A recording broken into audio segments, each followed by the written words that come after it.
Olá, meus amigos, boa noite a todos vocês, espero que todos estejam bem. Estou aqui para trazer mais um conteúdo, uma entrevista, um bate-papo importantíssimo que vai com certeza abrir os olhos de muitas pessoas.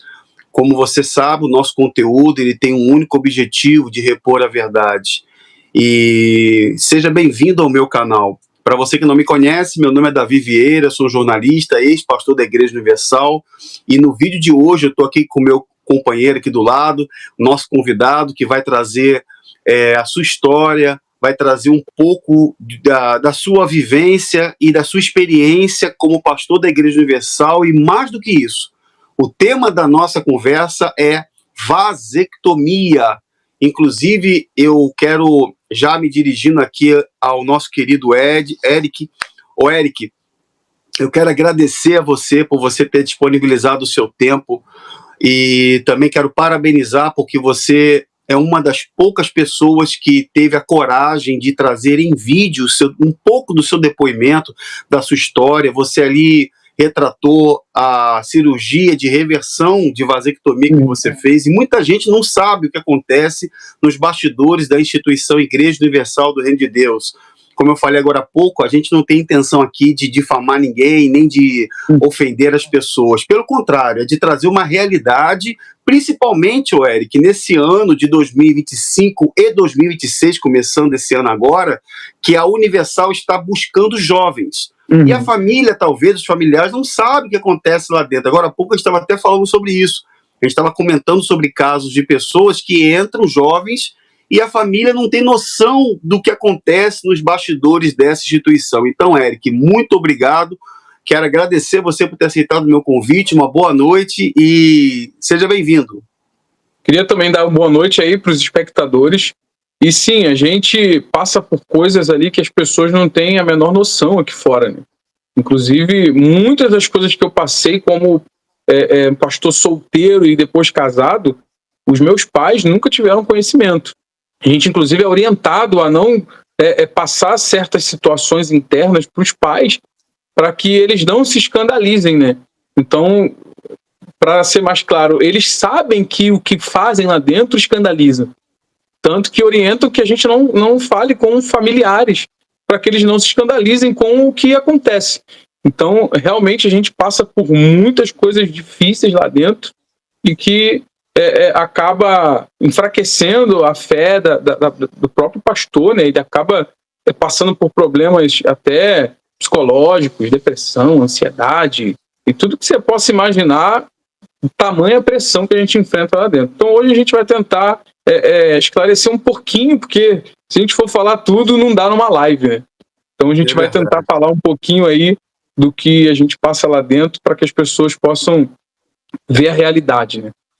É verdade, Eric. Olha, eu quero antes agradecer as pessoas que estão assistindo, quero convidar você a deixar o seu like, quero convidar você, o meu cachorrinho que está aqui do lado, tá, pessoal? Se latir é porque é assim mesmo. Então, quero convidar você a deixar o seu like, quero convidar as pessoas que não são inscritas no meu canal, se inscrevam no canal, se tornem membros do canal, para que a gente consiga avançar com esse trabalho, que é um trabalho extremamente sério, é um trabalho que tem ajudado as pessoas a fazer uma reflexão a respeito das imposições de instituições religiosas, principalmente a Universal, que a gente conhece há muito tempo e vem trabalhando com depoimentos. O depoimento do Eric é uma série de outros, é um de muitos depoimentos que eu já coloquei no canal. Eu quero convidar as pessoas também a me acompanhar lá no meu Instagram, o Instagram oficial de Davi, o jornalista Davi Vieira, que eu acabei de colocar, eu coloquei tem alguns dias, um depoimento do Johnny e da esposa dele, um depoimento fortíssimo. Nesse exato momento que estamos gravando, já passou de 2 milhões de visualizações lá, a história de vasectomia dele, que também é muito forte, de tantos outros colegas que tiveram essa experiência. Porque, Eric, as pessoas talvez elas possam questionar o seguinte, mas Davi, na Universal tem pastores que têm filhos.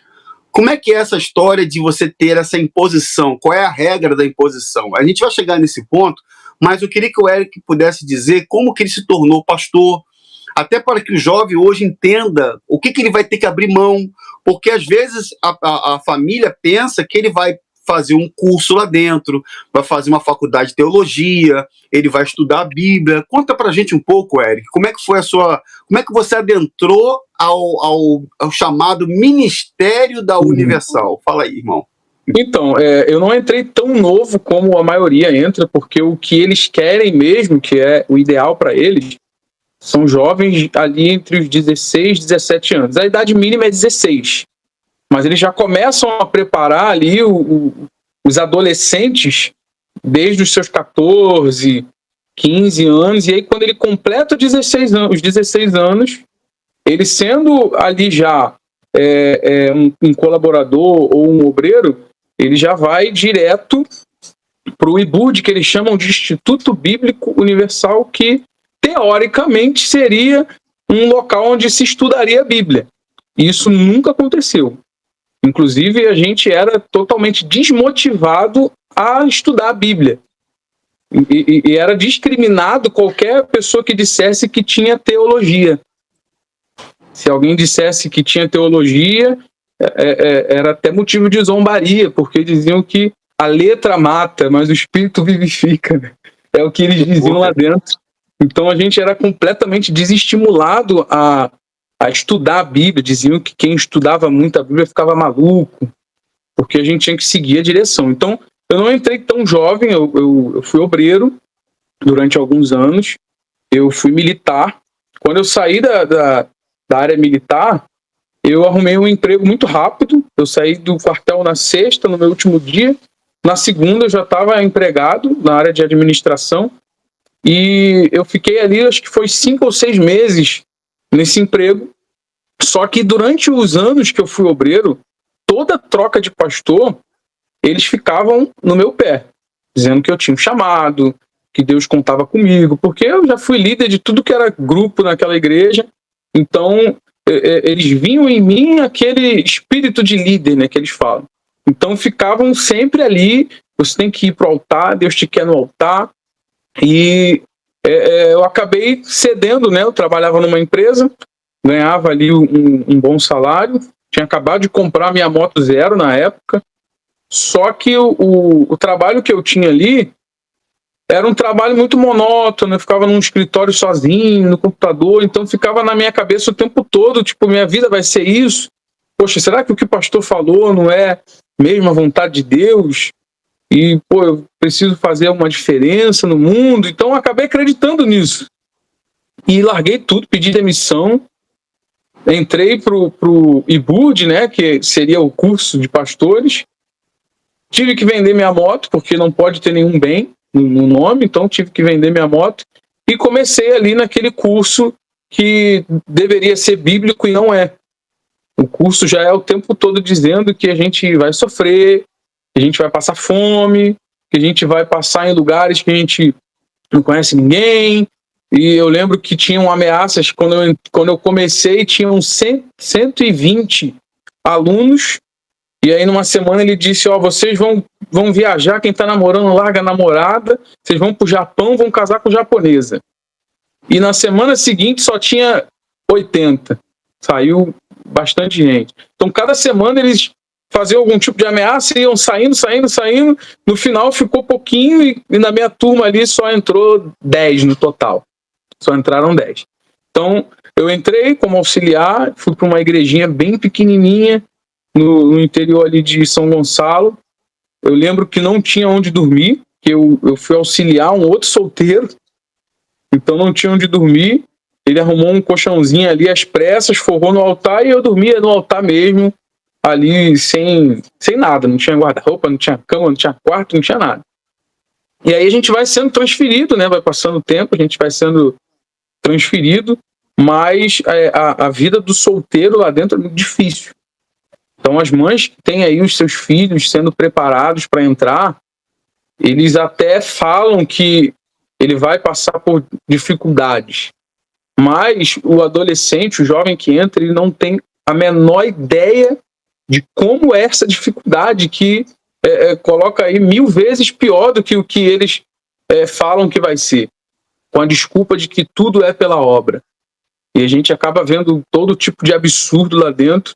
Então eu fiquei solteiro se eu não me engano, foram 4 anos que eu fiquei solteiro, até que veio o momento do casamento, porque lá dentro tudo tem que ser liberado por eles. O solteiro não pode namorar sem autorização, ele não pode nem conversar para conhecer uma jovem sem autorização, tem que ter liberação deles para namorar, para noivar, para casar, a data do casamento, não digo nem a data, mas o mês ali tem que ser eles que determinam, porque tem o cartório, né? Não tem como eles determinarem o cartório quando vai ser o dia do cartório. Mas eles falam, tem que ir lá logo, ver isso logo, que tem que ser esse mês. Então tudo é determinado por eles, mas até chegar a essa fase do casamento, o solteiro passa por coisas absurdas. Eu lembro que eu passei por tantas humilhações que tinha dias que eu fazia as malas e eu falava, eu vou embora desse lugar, eu não quero mais. Só que a gente ainda acreditava, né, que era alguma coisa de Deus ali dentro. Então, acho que foram Fazia 3 parte, vezes né? que eu... Fazia parte da obra, né? Ser humilhado, né? Foram 3 vezes, se eu não me engano, que eu fiz as malas para ir embora. Eu lembro que a última vez que isso aconteceu, eu estava namorando já, minha esposa que me deu um incentivo de ficar, né? Porque as noivas, elas não têm noção do que realmente é. Elas entram igual a gente, completamente cegas, elas não sabem o que acontece lá dentro. Então ela falava, não sai, vamos permanecer, isso a obra de Deus é assim mesmo. Quantos homens na Bíblia que sofreram pelo Evangelho, só que lá dentro é um sofrimento forçado. Eles falam que, na minha época eu passei fome, então não vou te dar comida hoje não. Na minha época eu passei frio, então vai dormir no altar, deita no chão. Então eram coisas que eram completamente desnecessárias, mas que porque alguém passou, os outros tinham que passar também. Então a gente passava por momentos muito difíceis. Eu lembro que eu passei uma situação que eu estava numa igreja auxiliando, e toda quarta-feira o pastor me dava dinheiro, ele me dava R$20, e ele falava assim, quinta-feira eu não venho. Então esses R$20 é para você comprar uma quentinha para o almoço e uma quentinha para a janta. E aí eu lembro que eu saí para levar ele até a porta, né? Porque tem isso também, a gente tem que carregar mala, bolsa, o que tiver que fazer ali para servir o homem de Deus, né? A gente tem que fazer, servir cafezinho, tem que tratar como o próprio Deus na terra. E aí eu fui com ele até a porta, né? Na quarta-feira à noite, ele estava indo embora, e ele não me deu o dinheiro, que ele dava toda quarta-feira. E aí ele olhou para mim, com aquele olhar meio estranho, e falou assim, tá faltando alguma coisa? E ai de mim se eu dissesse para ele que faltava ele me dar o dinheiro. E eu falei, não, tá tudo certo. Ele tem certeza? Eu falei, tudo certo. Ele foi embora. No dia seguinte ele voltou à noite, o que era estranho, porque ele nunca ia na quinta, né? Ele voltou à noite, e aí ele chegou lá, eu estranhei, mas falei, deve ter acontecido alguma coisa. Ele entrou no escritório, pegou o alforje das reuniões que eu fiz, saiu com o alforje na mão, falou assim, você almoçou, rapaz? Não sei. Você tomou café? Tomei. Tem janta para você? Tem janta. Aí ele pegou a sacola na mão. E da onde você pegou esse dinheiro? Que eu não te dei. Como é que você conseguiu dinheiro para tomar café, almoçar e jantar? Só que eu tinha na minha conta, na época, a ajuda de custo era muito pouquinho, muito pouquinho. Se eu não me engano, acho que era 600 e alguma coisa. E aí tinha que pagar. Era um salário mínimo, né? Era um salário mínimo. Porque era 600 ou 400? Desculpa te cortar. Na época que eu estive como auxiliar, a minha ajuda de custo salário era 200 e quando eu entrei era 260 e poucos reais, porque era o salário mínimo. Era o salário mínimo, sim, ela era compatível com o salário mínimo. E aí dividia no meio, né? Era quinzena, né? Recebia dia 30 e dia 15. Eu lembro, verdade. E aí eu tinha que pagar o INSS, porque saía do nosso bolso, tinha que pagar ali, né? A Previdência Social. E aí, na época, a gente era obrigado a ter um radinho Nextel, lembra disso? Lembro. Aquele radinho. É muita Era história. obrigado. Só que na época eu não cheguei nesse nível, não. Eu lembro que esse radinho foi alvo de reuniões. Desculpa cortar você, porque a gente vai lembrando, né? O Clodomir, que era o bispo responsável pelo Rio de Janeiro, entrava em cadeia com os bispos e regionais, às vezes chamava de madrugada e o cara tinha que atender. Ai dele se tocasse lá, Era assim mesmo. se o cara não atendesse. Uma vez o cara estava no banheiro fazendo a sua necessidade e tinha que parar para atender, ou fazendo até outras coisas. Então, era mais ou menos isso aí nessa época. E aí eu tinha que pagar a previdência, tinha que pagar o radinho, né, que era a mensalidade, e aí sobrava pouquinho. E eu lembro que nesse mês eu tinha comprado algumas coisas, né, que eu tinha que comprar roupa. Então não dava para nada praticamente. E aí no dia 30, eu lembro que tinha caído R$12, cara. Caía R$12 na minha conta dia 30. E aí esse dinheiro ficou na minha conta, eu usei e sobrou, acho que foi R$5. E eu fui no mercado, o pastor não tinha me dado dinheiro, comprei um miojo, comprei aquele stick de frango grandão, você já viu? Que chamam de chinelão. Comprei um daquele e comprei pão, né? Como tomei café com pão de manhã. Isso foi que ano, mais ou menos? Foi que ano, você lembra? Foi em 2015. Ah, tá. 2015. E aí eu fui, não sei porquê, eu guardei a nota fiscal no bolso. E quando ele sugeriu que eu tinha roubado da oferta para comer, eu puxei a nota fiscal. E aí eu falei, pô, eu não tô entendendo, se eu me chamar de ladrão, eu nunca toquei nada de ninguém, nem quando não era pastor. Então a gente passa esses tipos de humilhação que você engole seco, né? Porque nem responder você não pode. Então você engole seco e eu passei por outras coisas assim mais absurdas, mas é que a gente vai lembrando aos pouquinhos, né? Vai vindo na memória. Eles não confiam em ninguém. Eles não confiam em ninguém. Entregando o outro. Um entregando o outro. Exatamente. Eu lembro que eu passei uma situação, eu não namorava ainda, né? Pra gente já ir se inclinando aí pro assunto da vasectomia. Eu não namorava ainda. E tinha uma menina que chegou na igreja, acho que ela tinha 15 anos. Eu acho que eu já tinha, acho que eu tinha 24. Acho que eu tinha 24. 24 ou 25, eu não lembro. E aí a menina de 15 anos entrou na igreja, rapaz, a menina se apaixonou por mim de tal forma, mas de tal forma que ela ia todo santo dia na igreja. Sentava no primeiro banco, mas ela só ia nas reuniões que eu fazia.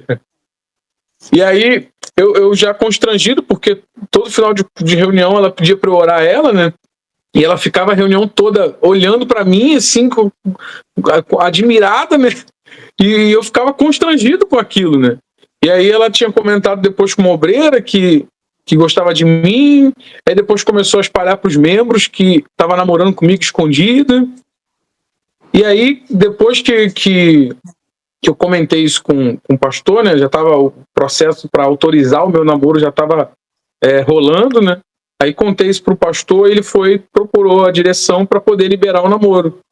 E aí marcaram as entrevistas, né?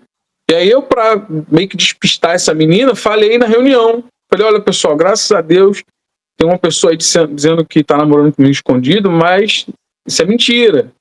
Já foi autorizado o meu namoro com uma obreira, mulher de Deus, não é essa menina aí não. Aí a menina estava na reunião. Ela levantou no meio da reunião, desesperada, chorando, correndo, e foi embora para a rua. Rapaz, ela no dia seguinte, chegou a história de que ela tinha ido nos milicianos, olha só, e disse que eu tinha enxergado ela dentro do salão da igreja. Que isso? Eu acho que você vai ter que cortar essa palavra aí, porque vai dar Não, não. Um strikezinho. E ela falou que eu tinha abusado dela, né, dentro do salão da igreja. Que isso, cara? E aí eu fiquei com medo, né, porque começou a circular essa notícia lá no bairro, e era a ponto de eu andar na rua. Eu lembro que eu fui no mercado e as pessoas comentavam, e olha, esse aí que é o Eric, da menina. E eu, meu Deus, as pessoas já estão falando mesmo disso. E aí chegou até o pastor titular, né, na época. Ele passou pro bispo, na época. bispo falou, bispo, eu acho que vai ter que trocar ele daqui, porque a situação tá ficando crítica. Quando vierem tirar satisfação, a gente sabe como é que é. Não vamos perguntar se ele fez. Sim. Vamos chegar já fazendo uma covardia. Então, não dá para correr.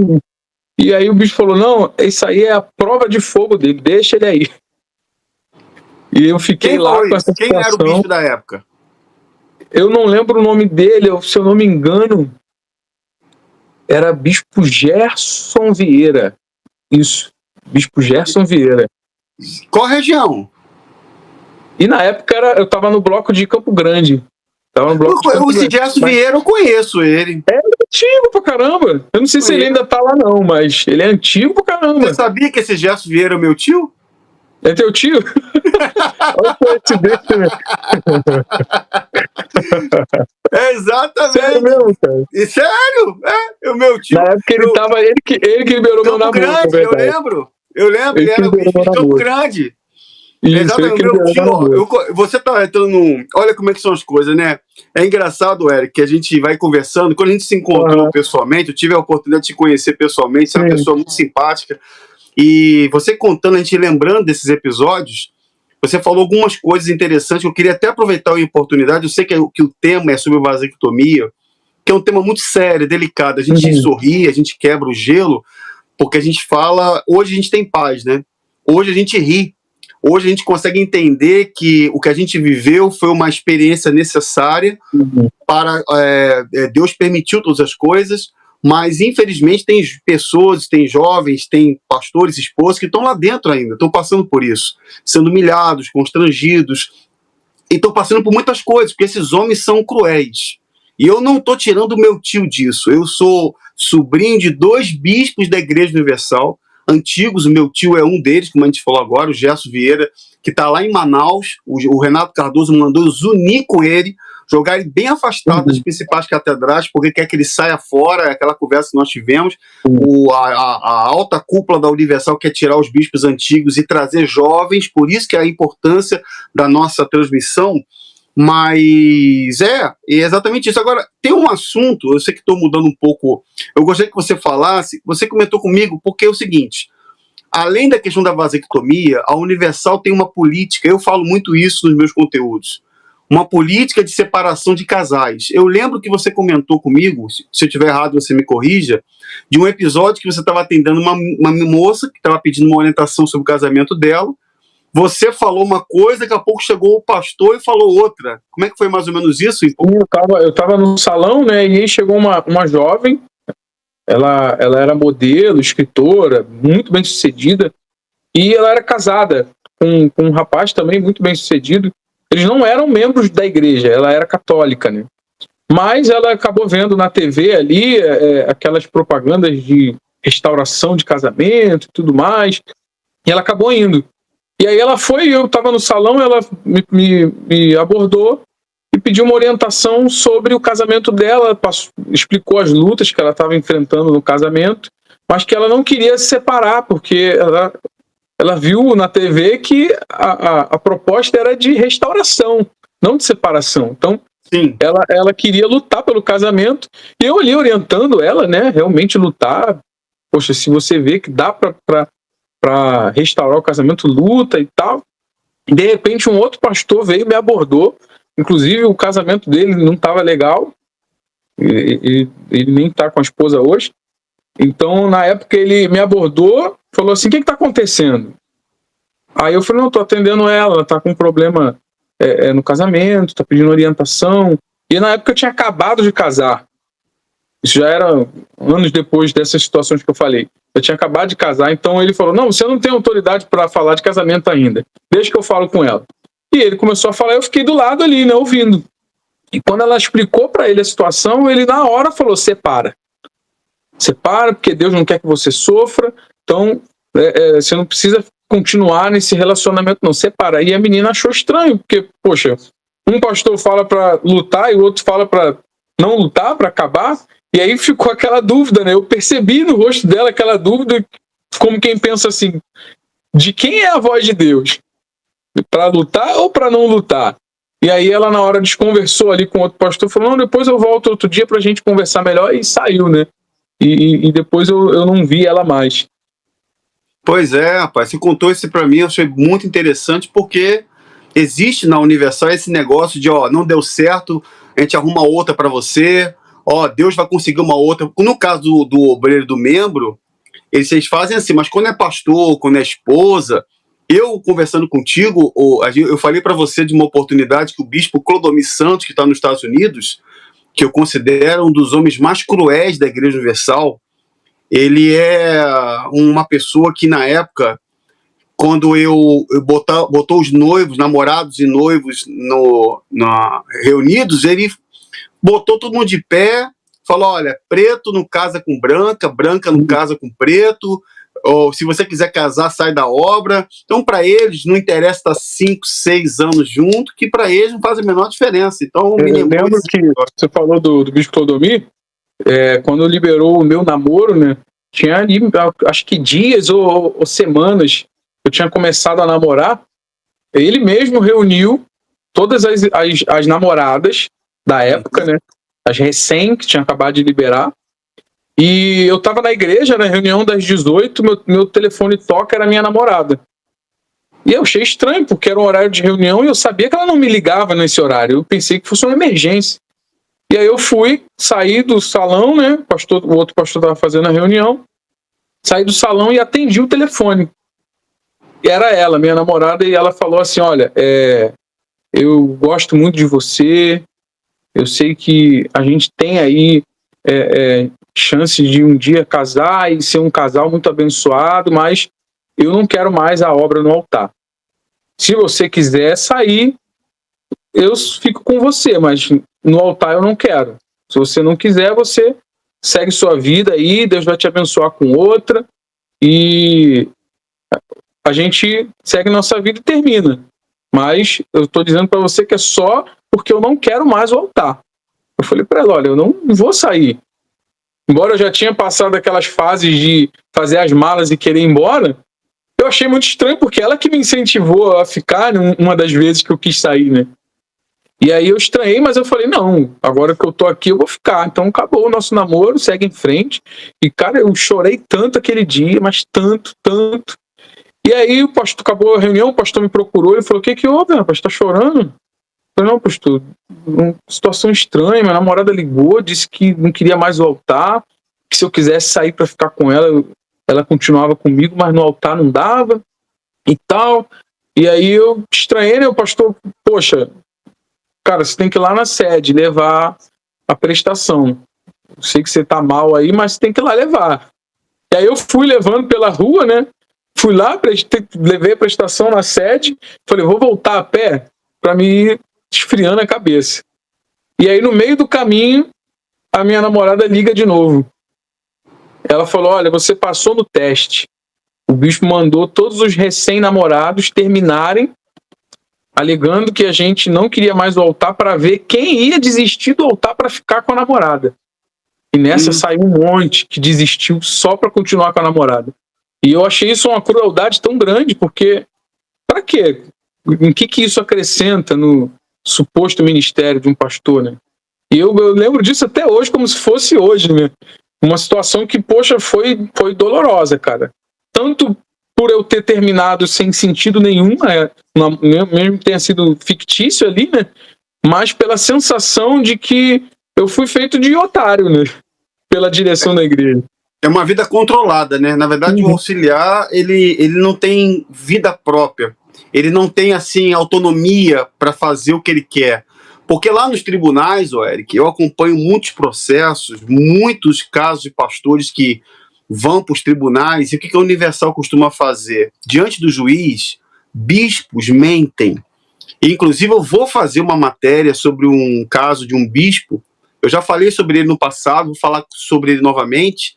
Eu estou falando isso porque, diante do juiz, eles dizem que o pastor pode estudar quando quiser, pode sair dali e ir para outro lugar, não é obrigado a fazer reuniões, não tem uma hierarquia, uma obediência, ele não segue uma ordem que vem de São Paulo.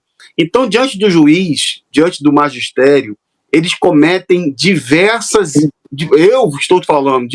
crimes de falso testemunho, diversos. Mas lá no altar, não. para o povo é uma coisa, mas diante das autoridades é totalmente diferente. Eles querem trazer a ideia de que não existe esse constrangimento. Por isso que tem muitos jovens que saem com problema psicológico. Eu conheço alguns casos de jovens que não aguentaram essa pressão, fica 2, 3, 4, 5, 6, 7 anos namorando, não libera casamento, não libera, que tem que aguardar a autorização. Mas, enfim, você foi lá, aí quando chegou, indo ao ponto crucial, quando você foi chamado para a entrevista, como é que foi a liberação do seu casamento? Teve alguma condição? O que aconteceu na ocasião? Então, quando foi autorizado o casamento, pulando já para a última etapa, né? Porque são várias etapas, são várias entrevistas, eles fiscalizam tudo, fiscalizam redes sociais. Eu lembro que teve um colega meu que não deixaram ele casar porque ele curtiu uma matéria de futebol do Globo Esporte. E eles disseram que ele estava jogando contra, porque se tinha o programa de esporte da Record, por que ele foi curtir um da Globo? Ah, não, para. Inclusive, ele está lá até hoje, ele nem saiu, não, ele está lá até hoje. Então, se ele tivesse curtido uma publicação da Fazenda, se ele tivesse curtido se ele tivesse curtido uma publicação do Big Brother Brasil, ele ia ser chamado a atenção, porque, mas tem a Fazenda da Record, pô. Exatamente, a lógica é meio essa. E aí proibiram ele de casar na época por conta disso. E eles mostram prints. Mostrou o print para ele e falou assim: olha só, essa matéria aqui, você curtiu uma matéria lá no Globo Esporte. Você tá com a gente ou não tá? É mais para intimidar, né? Para saber que eles estão no controle. E aí, na época, eles querem gente que é fiel a eles, né? E aí tinha esses processos, né? Então, quando chegou na minha última etapa, que é a entrevista final, que é com a noiva, com os pais da noiva, que ele fala, tá liberado, quando autorizou, ele me chamou num canto e falou assim, você vai lá na sala tal, em tal andar, vai procurar o bispo tal, e ele vai te orientar, mas você vai sozinho. Não fala com a sua noiva, não fala com os pais, vai direto para lá sozinho. Pede para ela te esperar lá embaixo e vai. Fui para essa outra sala, cheguei lá, encontrei com um bispo, e aí a primeira pergunta que ele me fez, ele não perguntou mais nada. Meu nome, de onde eu era, nada. Só perguntou, você já fez o procedimento? E eu falei que não. Aí ele, então senta aí. Aí eu sentei numa mesa com ele, ele pegou um envelope pardo, puxou um papelzinho pequeno. Nesse papel tinha algumas instruções para se preparar para a cirurgia, né, de vasectomia, orientações básicas, né, depilação, essas coisas assim, orientações básicas. E aí, ali ele me mostrou, olha, aqui tem o telefone e o endereço. Você vai ligar para lá, a atendente vai atender a ligação. Você não pode falar que é uma cirurgia. Você vai dizer que é um pastor que precisa marcar uma consulta com o doutor. E aí falou o nome do doutor. E aí ele falou, quando você falar que é pastor e precisa de uma consulta, e ela passar essa informação para o doutor, ele já vai saber do que se trata. Então você não precisa falar nada de cirurgia. Quando chegar no dia da cirurgia, você vai entrar, vai ter uma recepção, porque é um consultório, não é um hospital, é um consultório. Você vai entrar, vai ter a menina na recepção, você vai dizer que veio para uma consulta e que você é o pastor fulano. Você em nenhum momento, em hipótese alguma, pode dizer que é cirurgia. Tudo bem. Aí falei para ele, concordei, né? E aí ele falou, olha, eu vou te dar um valor. Aí ele puxou desse envelope pardo R$750 em dinheiro e me deu e falou, olha, você vai lá, quando o doutor te chamar e acabar a cirurgia, você vai entregar na mão dele e não pode ser na frente de ninguém. Só na mão dele, e ele já sabe como é que funciona. Eu estranhei logo de cara, mas eu acredito que todos os pastores são assim. Eles sabem que tem algo errado, mas a mente bloqueia de qualquer questionamento porque a gente é doutrinado assim. A gente não pode questionar. Porque a gente está questionando a vontade de Deus, né? Então fica aquela pulga atrás da orelha, mas a gente engole seco. Não, tá amarrado, isso é maus olhos, não posso pensar assim. Mas eu achei estranho por quê? Desde que eu entrei, hoje não é mais assim, mas quando eu entrei eu já tinha plano de saúde. E eu pagava o plano de saúde, que é o da igreja. Sim. É o plano deles mesmo, não é um plano contratado por fora que presta serviço, não. É o plano da própria igreja. Sim. E eu pagava todo mês. E aí eu fiquei pensando, poxa, por que não pode ser pelo plano da igreja, já que eu tenho um plano? Por que não pode ser num hospital e lá eu passo o plano da igreja e sou operado normalmente pelo plano da igreja? Aí eu descobri desculpa te cortar, talvez seja porque para fazer uma vasectomia, eu não sou médico, eu acredito que tem muitos médicos que estão assistindo e vão assistir, que não é tão simples assim. Tem todo um procedimento, tem uma entrevista, tem uma questão legal aí envolvida, tem um monte de situações que não é fácil chegar lá. E o que é mais estranho é o fato de pagar ele na mão, entendeu? Em dinheiro, enfim, né? Mas e aí? Eu pesquisei como que era o procedimento na época, não sei como é hoje. Como era um procedimento legal ali, autorizado para fazer vasectomia. E na época, se eu não me engano, tinha que ter pelo menos 2 filhos. Sim. Tinha que ter filhos. Tinha que ter 6 meses de acompanhamento psicológico. Sim. E com um assistente social. Eu não sei se ainda é assim, eu não sei se eu peguei, de repente, uma informação errada, mas na época que eu pesquisei era assim, porque eu desconfiei muito, então eu fui para procurar saber. Eu já entrei para a obra, já tinha terminado o ensino médio, já tinha vários cursos, já era uma pessoa instruída, então eu estranhei esse tipo de atitude deles. E aí, quando eu cheguei no hospital, agora que eu fui fazer a reversão, que eu tomei o baque final, né? Porque hoje eu consigo comparar como foi a vasectomia e como foi a reversão, em questões de evitar infecções, evitar contaminação e higiene ali para uma cirurgia, né? Então eu entrei na cirurgia, não sei se você vai colocar depois a foto que eu te enviei. Se você me permitir, eu tô com a imagem aqui. Fica à vontade, pode colocar que as pessoas vão ver. Até quem não é médico vai perceber o erro na hora. Dá até para fazer um jogo dos 7 erros com essa foto. Até quem não é médico vai perceber o erro. Eu entrei no consultório lá, no dia da cirurgia, o doutor me chamou, ele fechou a porta, trancou, e eu estranhei porque era um escritório normal. Tinha um armário na esquerda, no meio tinha uma mesinha de escritório, e ele sentado, eu sentei de um lado, ele sentou do outro, e ele falou, você tá bem, dá para fazer a cirurgia? Eu falei, tô bem. Aí ele me deu um comprimido, mandou colocar embaixo da língua e falou, senta ali naquela outra cadeira enquanto eu vou preparar aqui. Eu sentei com esse remedinho embaixo da língua, nem sei que remédio que era. Sentei na cadeira e fiquei observando. Ele tirou a mesa do escritório, arrastou pro canto. O armário que tinha na esquerda, na verdade não era um armário. Ali ele abriu, eu lembro até hoje, um armário de madeira.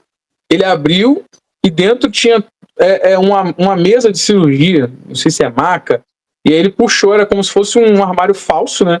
Ele puxou, estendeu aquela mesa ali, e aí ele falou, olha, abaixa a calça até o joelho e deita aqui. Com a roupa que eu tava, não tirei tênis, não tirei celular do bolso, não tirei nada.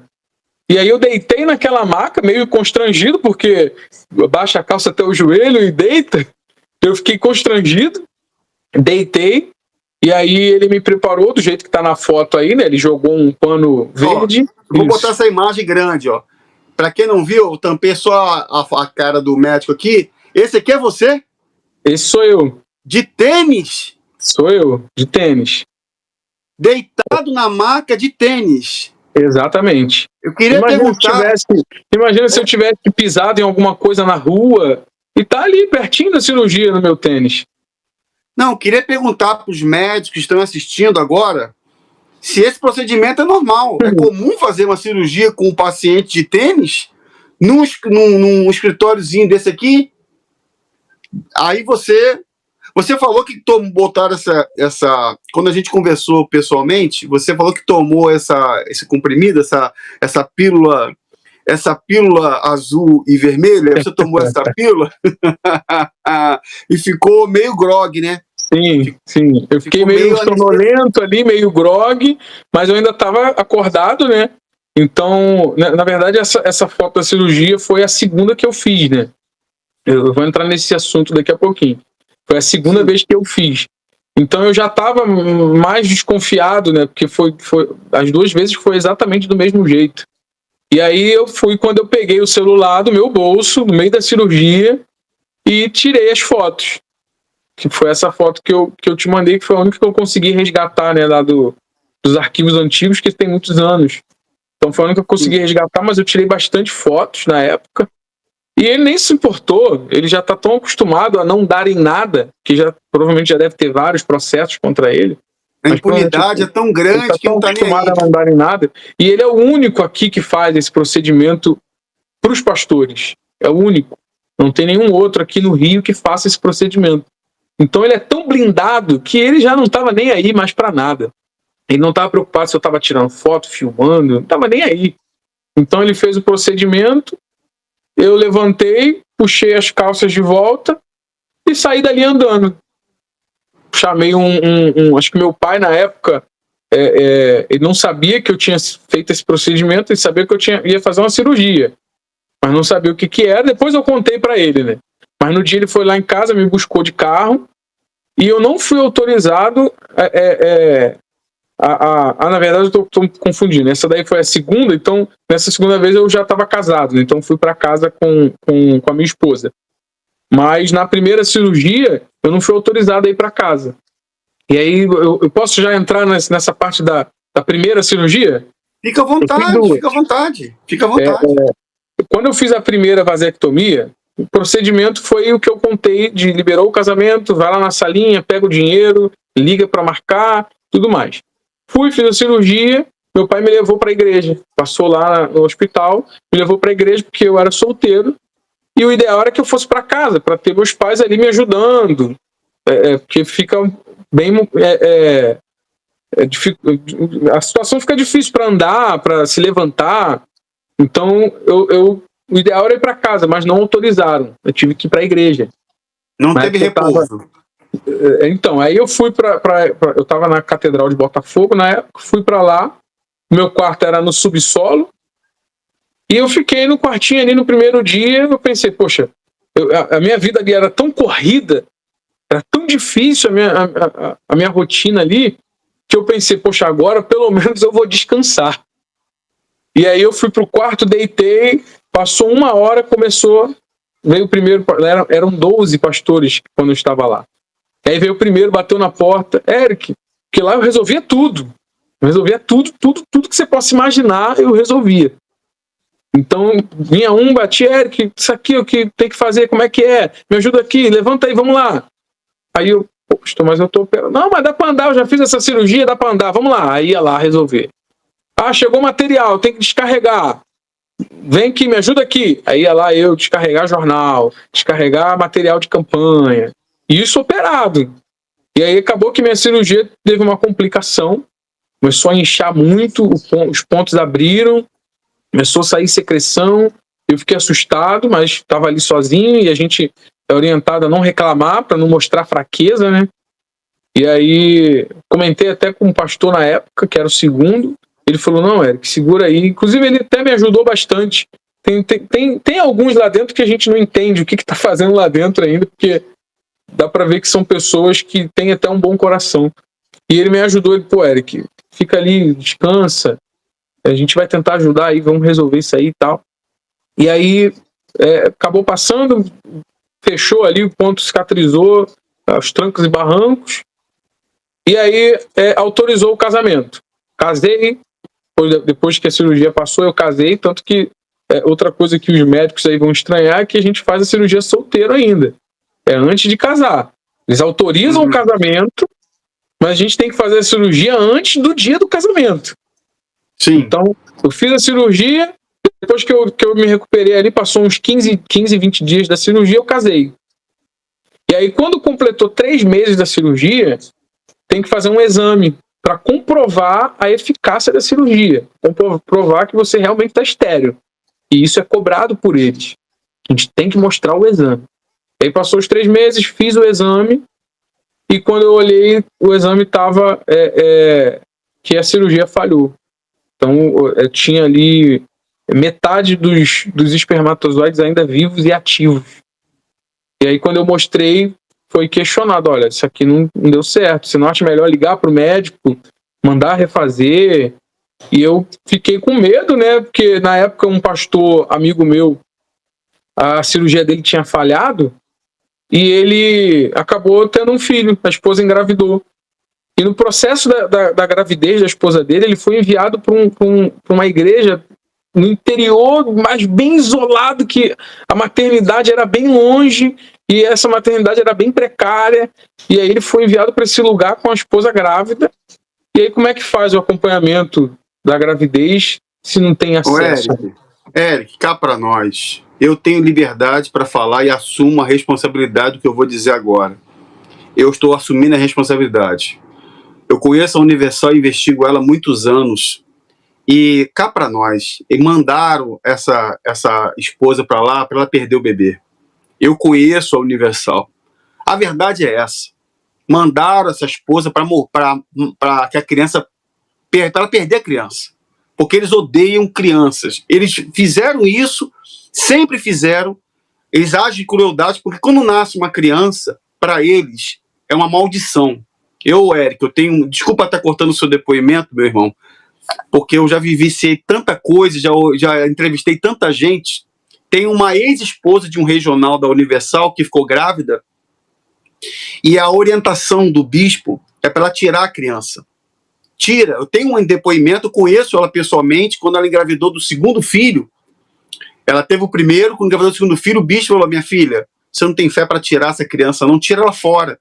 Então, para eles, não quer dizer nada. E mandar o pastor para longe com a mulher grávida, houve até casos de pastores que a esposa perdeu o bebê porque aconteceu exatamente isso aí. Fica numa cidade que não tem estrutura, não tem infraestrutura, o plano de saúde não cobre pré-natal, não cobre. Essa esposa de pastor que eu conheço pessoalmente, é testemunha que ela teve que fazer um plano por fora para fazer o pré-natal, para ter a criança, escondido, que a barriga estava crescendo, ela teve que botar roupa, inchando, chegou uma hora que teve que falar. Então, me perdoe ter cortado o seu raciocínio, é porque eu estou falando isso. Sem dúvida nenhuma, mandaram essa esposa aí para ela perder o bebê. E espero em Deus que ela não tenha perdido. Não perdeu, não. Aí eu fiquei assustado, né, com isso. Ele saiu por conta disso, né? Ele falou, olha, eu não quero ter que passar uma situação grave com a minha esposa grávida, ter que pegar um carro e viajar aí 1 hora, 2 para poder levar numa maternidade e correr o risco de perder o meu filho. Então, ele se desligou, né? E, graças a Deus, saiu e a esposa dele teve um filho direitinho. Hoje já deve ser um rapaz, já deve ter uns 7 anos, 8 anos. E aí, eu fiquei assustado com isso, né? E como eu estava numa catedral de bloco, e a gente administrava todas as regiões e igrejas daquele bloco, eu conhecia todo mundo, todos os pastores daquela região eu conhecia porque eu distribuía material para eles, então eu conversava muito com eles, eles mandavam mensagem para mim o tempo todo. E tinha um que ele estava de auxiliar, e a esposa dele, a vasectomia dele tinha falhado há anos atrás, né? E a esposa dele engravidou de gêmeas. Então o ministério dele depois disso nunca mais foi o mesmo. Ele só ia para, como dizem lá dentro, só para lugar ruim. Porque tem disso também, né? Igreja boa, igreja ruim. Então ele só ia para lugar ruim. E aí na época os pastores dali, né, falavam comigo: poxa, cara, falhou, tu não vê o fulano? Tá a situação dele lá de auxiliar, antigo de obra, de auxiliar, porque teve filho, não consegue ficar bem na obra nunca, não cresce nunca. E aí juntou com o outro que tinha acabado de sair, né, porque mandaram para longe, fiquei com aquele psicológico já abalado, falei: poxa, se minha esposa engravidar, acabou. Então eu fiquei com medo e aí falaram: olha, é melhor você ligar para o médico e ver o que ele pode fazer. Eu até falei: poxa, mas eu não tenho dinheiro para fazer outra cirurgia. Não, ele tem que fazer de graça, pode ligar para ele que ele faz de graça. E aí liguei, fui lá nele e refiz a vasectomia, que foi essa foto aí. Que foi essa foto aí que eu te mandei. E aí ele refez ali, e aí agora depois que eu saí, que eu fui perceber o quanto essa cirurgia foi negligente. eu fiz a reversão, né? Aí eu fiz no hospital direitinho, fui muito bem atendido, as enfermeiras me trataram bem. Aí a primeira diferença que eu notei, porque a reversão é uma cirurgia praticamente igual à vasectomia, só que ao invés de cortar, vai ligar, vai juntar de volta o canal. Então deveria ser o mesmo procedimento. Cheguei no hospital agora, foi semana passada, hospital muito limpinho lá em Curitiba. Inclusive, se algum pastor, ex-pastor, estiver assistindo e quiser depois, o Davi, entrar em contato contigo, quiser saber como é que faz, é barato pra caramba para fazer lá com esse médico. Não, os custos são baixos. Se alguém quiser, a gente indica, passa as informações para poder com certeza desfazer também essa desgraça que fizeram na vida deles. Então, quem quiser, é só procurar o Davi aí que eu passo as informações. Certeza. Então, cheguei lá no hospital, fui muito bem recebido. A primeira comparação que eu fiz foi que o enfermeiro me levou numa salinha, mediu minha pressão, mediu meus batimentos cardíacos, pediu para que eu tirasse toda a minha roupa, falou, tira tudo. Se tiver aliança, tira. Se tiver relógio, tira. Óculos, tênis, meia, tudo. Tira, você vai ficar sem nada. Eu vou te dar um roupão para que não tenha risco de contaminação. Aí ele me deu um roupão, me deu um protetor para os pés, uma touca e me levou numa cadeira de rodas para que eu não pisasse no chão até chegar na cirurgia. Olha só a diferença da outra que eu fui de tênis. É mole, rapaz. Deitei na mesa de cirurgia, foi colocado todos os equipamentos de monitoramento, tudo certinho. Tamparam a minha visão para que eu não visse, né, ali a cirurgia, de repente tivesse alguma reação de medo, alguma coisa assim. Acredito que é um procedimento padrão. O tempo todo perguntando, tá tudo bem, tá sentindo alguma coisa. Mas o segundo susto foi os aparelhos de monitoramento. Porque na primeira que eu fiz, eu tava de roupa, com tênis e tudo, e nenhum aparelho de monitoramento. Não foi medido nem minha pressão para fazer a primeira cirurgia. E nessa do hospital de reversão, foi um procedimento padrão excelente. Excelente. E aí, depois que terminou a cirurgia, o médico me mandou a outra foto que eu te mandei, que era o canal. Que ele tirou um caroço enorme de dentro do canal. E ele disse que não sabe. Ele falou, eu não sei, Eric, como que ele fez chegar a esse ponto. Porque eu nunca vi isso. Eu vou botar a imagem aqui. Vou botar a imagem aqui no meu celular, mas eu também tenho uma imagem que eu vou botar disponível, vou fazer a edição, vou colocar do lado. Essa imagem aqui, ó. Foi essa aqui que tu mandou? Isso, esse maior ali, mais grosso, é um lado só. Foi a vasectomia costurada. Teoricamente seriam 2 pontos costurados um no outro e amarrado para não passar, né? Os 2 de baixo são os canais normais, que estava amarrado no outro, ele tem que cortar, né, para poder fazer a emenda com canais abertos, né? Ele tirou isso em você? O maior é de um lado só e os 2 pequenininhos é o do outro lado, que é uma cirurgia normal de um lado. Do outro ficou esse caroção aí que o médico falou que não sabe como chegou a esse ponto, que foi da vasectomia que eu fiz na igreja. Meu Deus do céu, cara. E aí, isso me deu algumas complicações também, que inclusive foi o que fez a gente tomar a decisão de sair e procurar uma reversão. E eles sabem disso. Então, é até um assunto para um outro vídeo, mas a gente pode marcar depois, que foi o motivo da minha saída. Isso me causou alguns problemas. Eu não sabia que que poderia ser por conta disso daí. O médico que me operou agora, ele também não tem como confirmar se os problemas que eu tive decorrente da cirurgia foi por isso daí, pode ter sido, ele não sabe dizer, mas foi o que fez a gente sair, tomar a decisão de sair e viver uma vida nova, uma vida diferente.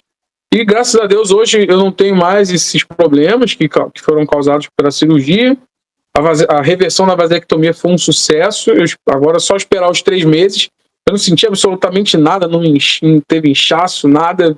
Pude fazer o repouso certinho, o contrário do que foi na igreja, né? As 2 vezes que eu fiz a cirurgia na igreja foi uma cirurgia difícil, inchou as 2 vezes. Inchou, muita dor. Mas quando eu fiz a reversão, que é até mais delicado, né? Eu não senti nada. Eu voltei para o hotel lá em Curitiba, né? Onde eu fiquei hospedado, sem sentir, até hoje eu estou sem sentir absolutamente nada. Então eu tive a oportunidade de poder fazer essa comparação e de entender o quão grave é essa cirurgia que é feita dentro da igreja. Porque é um procedimento clandestino, ilegal, e que me trouxe até problemas de saúde, né, por conta disso. Pois é, rapaz, e é uma coisa muito séria, realmente, muito séria, mas, assim, um dos mitos, pelo menos o que o próprio Edir Macedo faz muito nas reuniões de pastores, eu trouxe muitos áudios das reuniões internas, não é essa reunião que ele mostra no Univer, não, nessa reunião fajuta que ele mostra, não. Inclusive ele está fazendo um tour, nesse momento que estamos gravando, ele está fazendo um tour pela Europa, estava em Israel, agora vai para a Alemanha, está viajando por lá. Mas o Macedo sempre fala que quando um pastor sai da Universal, ele já chamou quem saiu de lixo e disse que o pastor que sai é um estrume. Saiu porque foi pilantra, saiu porque foi vagabundo. Nas palavras dele, ele falou exatamente isso. Mas a gente sabe que não é assim. Não são todos. Eu sei que existem muitos que saíram e fazem um trabalho exatamente igual ao Edir Macedo, com o mesmo sincretismo religioso, com as mesmas heresias, as mesmas coisas. Mas existem aqueles que saíram para ter uma liberdade, o mais importante, saíram e conheceram a graça de Deus. Você chegou a falar para mim que você começou a estudar, eu acho que você falou até comigo que fez um curso escondido, não foi isso? Foi. Como é que foi essa história? Uns 2 anos antes, né, de eu sair, eu já tinha começado a enxergar que tinha algo que não era de Deus ali dentro. Só que a gente não estuda a Bíblia lá dentro. A gente recebe a pregação pronta e a gente só fala do que é ordenado falar. Então segue ali um cronograma no WhatsApp, eles mandam, a pregação de hoje é essa. E a gente prega aquilo ali. Não tem um estudo teológico, um estudo bíblico. Não existe isso lá dentro. O que eles dizem que faz na reunião de pastores, não faz. A reunião de pastores é como uma reunião de membro na quinta-feira. E eles falam ali a pregação deles. O que eles passam para a gente pregar para o povo é o que eles pregam para a gente na quinta-feira. Não tem ensino teológico. Então, eu comecei a estudar a Bíblia 2 anos antes. E comecei a estudar a fundo mesmo. E aí que a venda dos meus olhos caíram, né? Comecei a enxergar a igreja como ela é. E eu até, na época, fazia comparação que se assemelhava a como Jesus via os sacerdotes do templo na época. E era assim que eu comecei a ver a igreja. Que parece fazer o bem, mas não faz. E aquilo começou a me incomodar muito. Só que a minha esposa não tinha esse conhecimento ainda. Ela era muito... fechada, linda, né? Dedicada ao trabalho dela. Ela achava mesmo que aquilo ali era obra de Deus. Então eu ficava pensando, como que eu vou ensinar isso para ela? Sem que ela fique assustada, nem nada disso. Então eu comecei aos pouquinhos, mostrar vídeos para ela, mostrar na Bíblia algumas coisas, tipo, mandavam pra gente a direção do dia. E aí eu chamava ela, vamos ler a direção do dia, pega a Bíblia. A gente lia na Bíblia e eu fazia ela perceber que o que mandaram a gente pregar sobre aquele versículo não tinha nada a ver com o que aquele versículo queria dizer. Exato. E aí, tipo, com a própria direção deles, eu refutava isso para ensinar ela. Para ela ver que não era o que a Bíblia tinha dito, na verdade. E aí eu fui, aos pouquinhos, ensinando, e aí veio a decisão. Eu falei, poxa, eu preciso sair. Mas como é que eu vou sair sem a minha esposa? Eu tenho que convencer ela também que não é o lugar certo. Só que como é que eu ia sair com uma mão na frente e outra atrás? Eu não tinha dinheiro, não tinha para onde ir. Então eu pensei, poxa, embora eu já tivesse trabalhado em muitos lugares antes de entrar para a obra, porque como eu falei, não entrei tão jovem assim, eu já tinha trabalhado acho que umas 3 ou 4 empresas, já tinha vários cursos também, só que eu pensei, poxa, os cursos que eu fiz já devem estar defasados. Eu preciso de uma forma de eu sair e conseguir ter uma vida lá fora. E aí eu comecei a estudar na minha área de TI, comprei um curso online, escondido, e comecei a estudar esse curso. Comecei a estudar. E eu lembro que chamaram numa reunião de quinta-feira, que normalmente a gente assistia no bloco por videoconferência, chamaram todo mundo para a Catedral de Del Castilho. E isso era muito estranho, porque a gente era de outro bloco. E aí a gente foi para essa reunião, e nessa reunião foi falado, olha, gente, eu fiquei sabendo que tem gente aí que está fazendo curso escondido, que está fazendo faculdade escondido. Se você é essa pessoa, a gente já sabe. Se você é essa pessoa, procura a gente. Para que você quer fazer curso? Você está pensando num plano B? Você não confia em Deus, não? Aí. Por que você quer ter uma profissão? Aí, ó. Se você aceitou o chamado do altar, você está pensando em sair? Então você não está bem, você não está seguro aqui dentro. Você está pretendendo sair, e isso é iniquidade, porque você está planejando o pecado. Aí vão jogando essa. É o pecado do conhecimento. Aí disseram para você que, na verdade, eu acredito até que eles monitoram os caras, né? Eles monitoram tudo que o pessoal faz e monitoram. Você acredita que nesse caso especificamente você estava sendo monitorado, ou foi alguma forma que chegou até eles? Ó, tem gente fazendo curso aí, ó.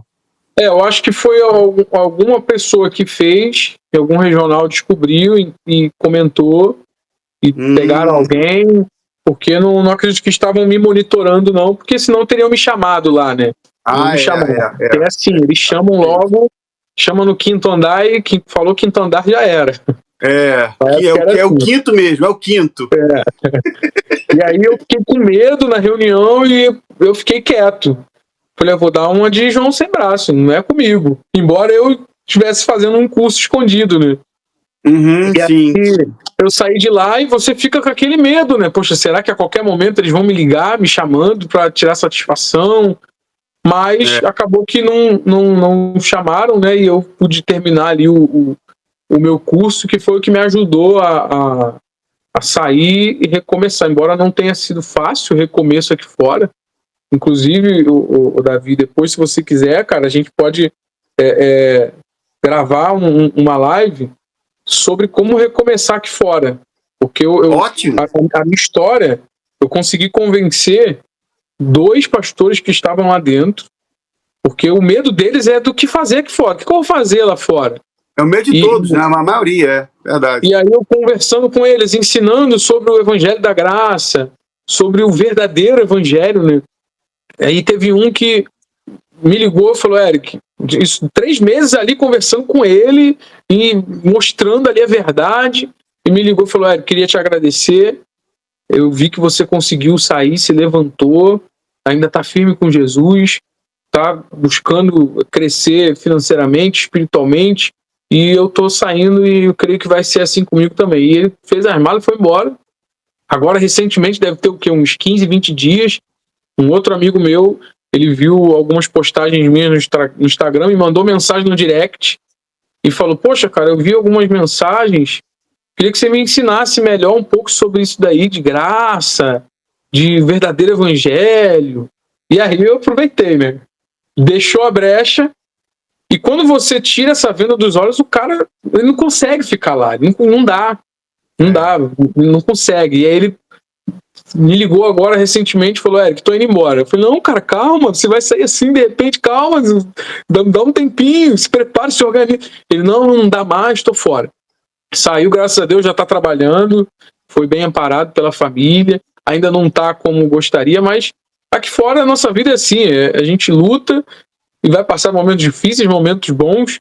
Então eu acho que esse medo deles de sair, não saber como vai ser aqui fora, é o que prende. É o que mantém eles lá dentro. E não é bem assim, a gente vai passar por lutas. Eu passei. Eu fiquei 7 meses aqui fora, um aperto, rapaz. Porque mesmo que eu tenha feito o curso, é difícil conseguir emprego hoje em dia aqui fora. Ainda mais na minha área. E eu, lutando ali, passou os 7 meses, mas eu fiquei com aquele conflito. Será que eu estou passando por isso porque eu saí?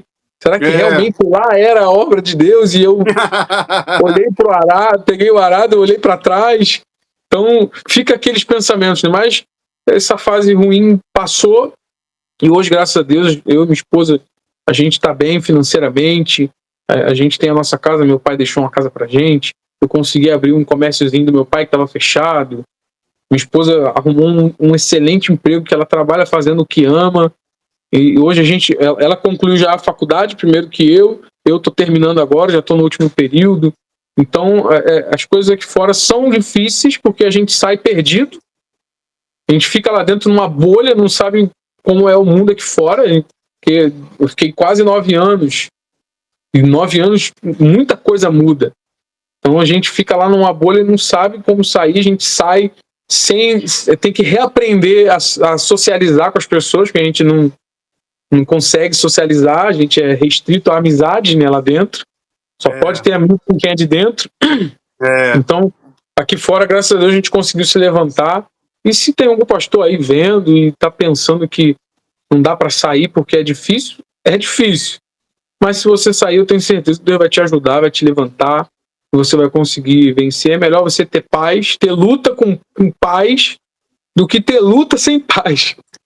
E ficar sofrendo aí dentro, né? É melhor ter luta exterior do que ter uma opressão por dentro e por fora tá ali com o status de um grande pastor, mas tá com aquela cobrança mental ali, ó, tem aquela cobrança, e com certeza a graça de Deus, ela é suficiente pra gente, né? Porque a gente aprende que a graça é suficiente, né? Um outro tema que a gente falou lá no início, mas eu lembrei agora, eu creio que vai deixar muita gente chocada. Quando minha esposa começou a estudar a Bíblia também a fundo ali, ela começou a enxergar de verdade o que era essa suposta obra de Deus. Eu lembro que eu chegava em casa e encontrava ela chorando. Eu cheguei um dia para almoçar, ela estava chorando. Eu morava do lado da igreja, era 5 minutos andando. E aí eu fui em casa, ela estava chorando e eu perguntei: você está chorando por quê? Aconteceu alguma coisa?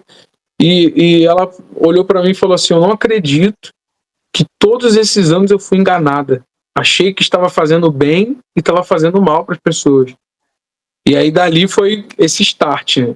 E aí ela teve um problema de saúde, né, na coluna, a igreja não deu um amparo necessário, o plano de saúde, inclusive a gente era orientado a não usar, só usar em emergência. Eu já fui até parado na liderança da igreja por causa disso, porque a minha esposa precisava fazer uma cirurgia e eles marcavam a cirurgia, só que eles só liberam no dia da cirurgia, o plano só libera lá na hora. E aí 3 vezes a minha esposa foi para a sala de cirurgia e não liberou. E aí ela tinha que voltar para casa. E eu ligava para lá e desligava o telefone na minha cara. E aí eu fui e mandei uma reclamação no Reclame Aqui. No mesmo dia, isso foi uma quarta-feira à noite. Mandei a reclamação no Reclame Aqui. Na quinta-feira eu estava no 5º andar. Você é dos nossos ou você é contra nós? Porque o plano da Live Empresarial Saúde, que, diga de passagem, é um péssimo plano, é um dos piores planos de saúde do Brasil, faz parte do grupo de empresas ligadas à Igreja Universal, né? Sim, então, e o valor dele é equiparado aos melhores planos aqui de fora. Exato. Não, e na época da pandemia, só deu eles, cara. Eles arrebentaram, como o Marcelo gosta de dizer, né? Porque todo mundo tirando o dinheiro dos planos e o único que estava crescendo era eles. Então, e não presta o atendimento que as pessoas merecem. E na época eu estava na frente do bispo, né? E aí o bispo olhou para mim e falou: poxa, porque na cabeça deles todo mundo que entra é ignorante. É o cara que foi traficante, que não tem estudo, que não terminou o ensino médio. Só que eu não entrei assim. Eu tive ensino, tive instrução. Então sentei, já tinha trabalhado em empresas. E ele falou assim: a igreja te dá um benefício que eu tenho que pagar, né? Um benefício. A igreja te dá um benefício e você vai lá e posta uma crítica. Não tem nenhuma crítica do plano lá no site, só a tua. Um pastor fazendo uma crítica a um benefício que ele tem. Aí ele falou assim: por que você fez isso? Você tá nervoso? Você tá estressado? Aí eu expliquei: não, bispo, eu precisava da cirurgia, o plano não liberava, várias vezes desligaram na minha cara, me trataram mal, então eu não aceitava isso. Então, como ninguém resolvia, fui lá e coloquei a reclamação. E aí ele olhou para mim, na maior cara lavada, e falou assim: desligaram na sua cara? Comigo isso nunca aconteceu. Quem vai desligar o telefone na cara do bispo? E comigo isso nunca aconteceu. Eu falei: bispo, mas aconteceu comigo. Ele falou: você já teve plano de saúde na sua vida? Para você saber como é que funciona? Eu falei: já, tive vários. Aí ele já mudou o assunto. E aí tinha um outro bispo do lado dele que falou assim: inclusive, bispo, isso daí é motivo até do plano suspender o plano dele. É capaz de ele perder o plano de saúde por causa dessa reclamação. Tu lembra quem foi que falou isso? Tu quer falar? Tu lembra? Foi o bispo Jadson, que me atendeu, né? E do lado dele foi o bispo Randall Filho. Ah, o Randall Filho. O Randall Filho, inclusive, eu quero lembrar a todos que foi o bispo que eu expus uma gravação dele orientando pastores a produzir provas contra eles mesmos, botando a próprio punho que eles fizeram a vasectomia por livre e espontânea vontade. Isso aconteceu muito, muito. Deve ter uns 10 papéis desse lá de cada pastor, porque toda hora eles pediam isso aí. Mas era mais para intimidar, E aí ele falou que eu ia perder o plano, só que eu já tinha falado pro bispo Jados que eu tinha planos de saúde aqui fora, já tive. E eu sei que não é assim, como é que eu pago um plano e se eu reclamar eu ainda perco o plano? Não tem sentido nenhum. Tem sentido. E aí o bispo Jadson cortou ele, né? Falou: não, peraí, deixa eu vou resolver isso aqui. E aí levantei, ele falou: vamos ali fora. Aí chamou um pastor que eu não lembro quem era. Não, detalhe, desculpa, o bispo Jadson tem condições de resolver questões de plano de saúde porque ele é sócio do Hospital Moriá. Sim. Ele é sócio do Hospital Moriá. Por isso que ele disse que nunca bateram o telefone na cara dele. Ele é um dos donos. Exatamente. Do papel, o bispo qual Jadson. que vai bater na cara dele? Do chefe. É uma hipocrisia, cara. Olha, a gente tá rindo aqui, mas é uma indignação que a gente sente, porque você vê o nível, você tá vendo, você que é mãe, que é pai, eu estou dizendo para você tá vendo o que vai acontecer com o teu filho ou com um parente teu que tá lá dentro, talvez tá com alguma doença, talvez tá precisando de um atendimento médico, é essa burocracia aí, é isso aí que eles passam. Desculpa, o que mais me assustou foi que, por exemplo, a cirurgia que a minha esposa precisava fazer era no nariz, porque estava fechando e 3, 4 vezes no mês ela tinha crises de falta de ar, acordava de madrugada sem conseguir respirar e, era aquele desespero, porque fechava mesmo e as vias aéreas ela não conseguia respirar. E aí eu falei: poxa, vamos tentar marcar a cirurgia. A gente nunca tinha usado o plano, a gente pagou por anos e, não tinha usado, então vamos usar pelo menos uma vez, né? E aí o bispo, a gente explicou para ele isso, né? Ele falou: mas isso aí é uma rinoplastia, isso aí é bobeira, precisava mesmo você fazer essa cirurgia? Aí eu falei: bispo, ela fica com falta de ar. Imagina se ela não consegue, na hora ali, no sono, levantar e morre dormindo asfixiada. Não dá vontade de falar, porque não é a tua mãe que tá sem respirar. Não é a tua mãe que tá passando mal de madrugada. Não é a tua mulher que tá sufocando. Tentou diminuir a situação, porque a ideia é não usar o plano. A ideia é não usar. Então, na cabeça dele, isso aí dá para você aguentar, dá para você suportar. E ele perguntou para ela, com o intuito, porque ele sabe que a esposa normalmente convence o marido. Ele perguntou para ela: você não acha que dá para você aguentar um pouquinho? E ela falou que não. A esposa falou: não dá, bispo, a situação tá crítica. E aí a gente saiu, ele chamou um outro pastor lá, que eu não sei o nome dele, que era responsável dessa área aqui no Rio, chamou ele, e aí falou: esse aqui é aquele pastor daquela situação. Aí esse pastor falou também: e bispo, ele vai perder o plano vai desligar ele.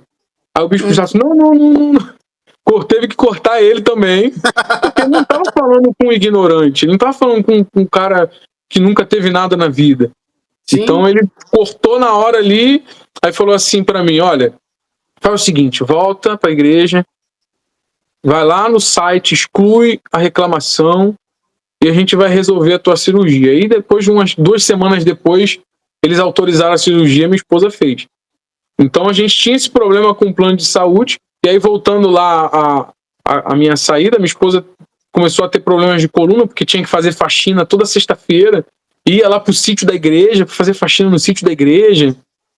Então, a coluna dela foi embora. E aí, a gente tentou fazer um tratamento para a coluna. Foi uma burocracia tão grande para conseguir fazer a fisioterapia, e eles falaram, ó, você só vai ter 10 sessões, falou para ela, você vai ter 10 sessões. Se não resolver com 10 sessões, não tem o que fazer mais não. E aí acabou as 10 sessões, não resolveu, não funcionou. E toda vez que tinha uma faxina, alguma coisa assim, ela dizia, não posso ir por causa da coluna. Era tida como fraca, tá inventando, isso aí dá para aguentar. Então tinha esse tipo de situação. E aí, quando começou a vir, o meu problema começou a agravar da vasectomia, juntou o meu problema com o problema dela. E aí, minha esposa um dia chegou e falou: olha, não quero mais. Se você quiser ficar, você fica. Mas isso a gente já estava pensando em sair já tinha conversado com meu pai, uns 3 meses antes que a gente estava pensando em sair e tudo mais. E aí, nesse dia, minha esposa falou: não quero, se você quiser ficar, você fica. Eu não fico mais, eu vou embora. E aí eu liguei pro regional, procurei o regional, expliquei para ele a situação toda. E ele falou, não, vou ligar pro bispo. Ligou para um bispo, eu não lembro qual era o nome do bispo na época, que estava no bloco. Ligou pro bispo e o bispo falou para ele assim, não, fala para ele, deixa a mulher dele embora, deixa ela ir. E ele fica aqui na sede do bloco. Ele fica aqui, se ela quiser voltar, a gente resolve. Se não quiser, divorcie, depois Deus abençoe ele com outra pessoa. Ou seja, a ideia dele era que a minha esposa fosse embora e eu ficasse. E aí o regional desligou, falou, Eric, e o teu ministério? Você vai abandonar o seu ministério? E as almas? Eu falei, pastor, eu não estou aqui para... E a alma da tua esposa? Então, eu falei para ele, eu não estou aqui para dizer para o senhor que a minha esposa foi embora. Eu vim aqui para dizer para o senhor que nós estamos indo embora, eu vou atrás da minha esposa. Eu sofri muito, falei para ele, eu sofri muito nessa obra até aqui. Eu não tive absolutamente nada de bom. Eu não sei se ele gravou na época, se ele tiver gravado e quiser depois soltar aí para me acusar de alguma coisa, vai ser até bom, porque não, vamos fazer não, pai. Não pode de covarde.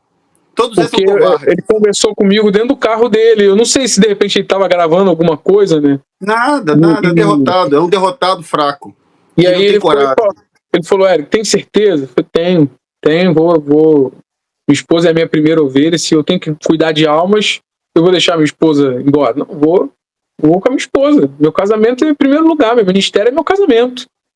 E aí vim com ela para casa que meu pai tinha deixado, né, pra gente. A gente veio para cá.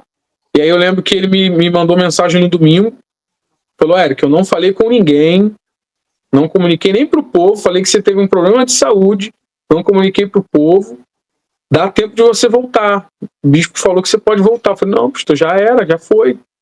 Aí depois, na segunda-feira, ele ligou de novo, falou, o bispo tá te chamando, cara, vai lá na catedral, conversa com ele. Eu falei, não, pastor, aí, se já é o bispo da catedral, ele não tá me chamando para me atender, ele tá me chamando para assinar um documento, que é o que ele quer. Aí.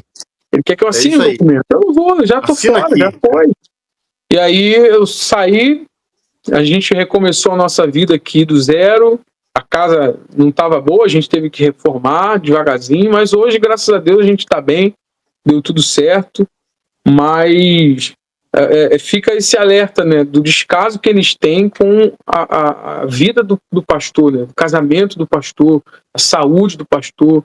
E claro que eles vão usar argumentos, sempre tem. Vai querer pegar um para dizer, ó, esse aqui é formado, ó, ele fez faculdade aqui dentro. Ó, esse aqui, ó, fez cirurgia. Ó, esse aqui teve bebê, teve filho aqui dentro. Então eles sempre têm um que eles usam para dizer que nada do que a gente fala é verdade, né? Infelizmente é assim. Mas a verdade prevalece sempre. E eu louvo, agradeço a Deus pela tua vida, meu irmão. E eu quero... chegando aqui o momento da gente poder finalizar, eu sei que, como a gente falou no início, se a gente fosse contar todas as experiências, né, dariam lives e lives e lives e horas de gravação, porque a gente vai lembrando, mas eu tenho certeza que até aqui pelo menos o que você trouxe dentro da sua memória, já conseguiu ajudar muita gente. E com certeza, sim, se você estiver disposto, eu ficaria muito feliz de poder tê-lo novamente para a gente fazer. Em breve eu vou ter o espaço do estúdio que eu vou estar fazendo. Com muita dificuldade eu estou reformando o local da minha gravação. E a gente pode marcar um ao vivo mesmo, que ao vivo a gente vai lá e quem tiver dúvida comenta na hora, a gente quebra o pau mesmo e vamos para frente, porque a missão do Atalaia é sempre essa. É proclamar, anunciar para que as pessoas se preparem ou que as pessoas vejam o perigo chegando. Sim. E o caso aí do jovem que quer ser pastor é um perigo. Quem está lá dentro é uma mensagem. Saia. Vai ser difícil, como você falou, vai. Não vai ser fácil. É um recomeço da vida. Mas liberdade e em Cristo não tem coisa melhor. Da pessoa ter a sua cabeça tranquila, colocar a cabeça no travesseiro e ter paz. Então, eu tenho certeza disso. Desculpa te cortar de novo. Nada. Não, corta não. Pra gente encerrar, senão eu vou acabar perdendo essa lembrança que eu tive. Quando eu saí, na mesma semana, eu saí no sábado. Na quarta-feira da semana seguinte, estourou aquele esquema de venda de boleto. Você ouviu falar sobre isso? O esquema de venda de boleto? Sim. Não, tem um episódio, desculpa, é porque eu lembro que nós conversamos também, e tu me contou uma coisa, essa questão do boleto aí, da propina, não é isso? Propina interna? Isso. Era isso? É isso aí, né? Eles vendem, por exemplo, a pessoa fez uma transferência bancária para eles, os membros sabem disso, se tem membro assistindo, eles sabem disso. Toda vez que o membro faz uma transferência bancária, um depósito na conta dele lá, o membro tem que levar o comprovante dentro do envelope. E esse comprovante era vendido entre eles lá dentro. Por exemplo, eu sou de uma igreja, você é de outra. Uhum. Entrou um comprovante de 5 mil na minha igreja que não costuma entrar. Uhum. Não entra. Entrou assim de repente. Só que o meu mês já estava fechado, porque a gente tinha meta de mês, né? Que são as despesas totais da igreja mais nunca. O pastor tem meta de arrecadação? Tem, sempre teve. Que é as despesas, aluguel, luz, água, ajuda de custo do pastor e outras coisas. E além desse valor total de despesas, tem que ter lucro. Sim, então, se as despesas são, sei lá, 6 mil... retórica, né? Se as despesas 6 mil, o mês tem que fechar em 12. Isso mês normal, não de fogueira santa não, mês normal. Então, por exemplo, o meu mês fechou 12. Aí, de repente, no último dia do mês, veio uma senhora e entregou um comprovante de depósito de 5 mil reais. Esse valor só conta para a igreja, para minha igreja, se eu entregar ele na prestação de contas. Uhum. Mas se eu pegar ele e ir lá na sua igreja, entregar lá na sua igreja, ele vai contar para a sua igreja. Então, o que eles faziam? Era um comprovante de 5 mil, a tua igreja está precisando fechar o mês, está difícil lá. Eu te vendia esse de 5 mil por R$1.000. Por R$1.500 em dinheiro. Ou em Pix, mandava um Pix para mim e eu te mandava esse comprovante. E aí você trocava R$1.000 em dinheiro por um comprovante de 5 mil. Então a tua igreja entrava R$5.000 a mais. E aí fechava o mês. Então quando eu saí no sábado, na quarta estourou esse esquema. Eles tiraram, só que no Rio, acho que foi mais de 50 pastores que saíram por causa disso. E como ninguém sabia o porquê que eu tinha saído, eles começaram a enviar mensagens. O Eric saiu por causa de boleto. Vendendo boleto. Entendeu? Eu nem sabia. Difamaram você, dizendo que você que era o cara do esquema. Não, dizendo que eu participava, porque isso era um esquema no Brasil inteiro. Era no Brasil inteiro. Entendi. Então disseram que você também fazia parte disso. Disseram que eu fazia parte, porque não sabiam o motivo de eu ter saído. Aí um colega meu me mandou um print, né, de um grupo interno, compartilhando minha foto, saiu por causa de boleto. Aí depois, no outro dia, me mandaram um outro print dizendo que eu tinha saído porque tinha traído minha esposa e tinha divorciado já e tudo. Depois disseram que minha esposa estava num bar bebendo. Então, quando a gente sai, cada dia eles inventam uma história. Cada dia. Eu sei que eu contei aqui um pouquinho do motivo de eu ter saído. Eu sei que muita gente não vai acreditar porque eles são ensinados a acreditar que todo mundo que sai é perturbado. É isso então, aí. Não foi para me justificar, mas foi para as pessoas entenderem a história. Falam de mim, falam que eu, ó, tem gente que me chama de drogado, de viciado, de homossexual, tem gente que dá universal, que entra nas minhas redes sociais falam que eu adulterei, você adulterou. Eu nem casado era. Não era casado. O pessoal fala que adulterei. E o mais engraçado é que eu só fui descobrir esse esquema de boleto depois que eu saí, porque colocaram meu nome. Porque eu nem sabia, quando eu estava lá dentro eu não tinha a menor ideia de que existia esse esquema. Porque eu era segundo, e segundo não tem autonomia para mexer ali sozinho.